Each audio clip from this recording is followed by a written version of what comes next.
Romans 12:12. Be joyful in hope, patient in affliction, faithful in prayer.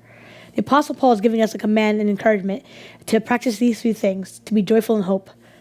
If I'm hoping for something, it means I don't have it yet. It means that it requires faith. And if we look at Hebrews 11:1, faith is the confidence of what we hope for and the assurance of what we do not see. It means that I'm going to be joyful in knowing that God's going to come through for me and he's going to answer what I need. Patient in affliction.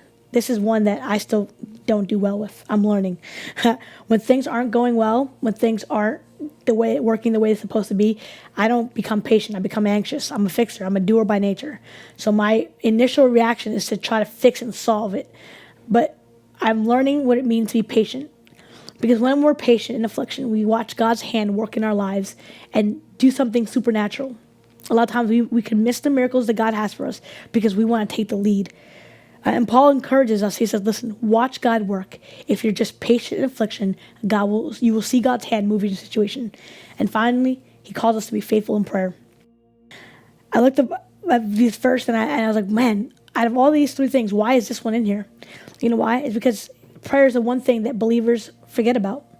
It's easy to pray when we need something, when we want something, when things we're going well. But how many believers pray when things are going great? That's where the encouragement is. Be faithful in prayer.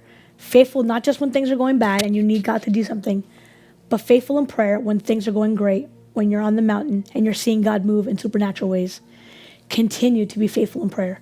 So just as the Apostle Paul wrote in Romans 12:12, I want to encourage you this morning to be joyful in your hope. Know that God's going to give you what you need and God's going to come through for you.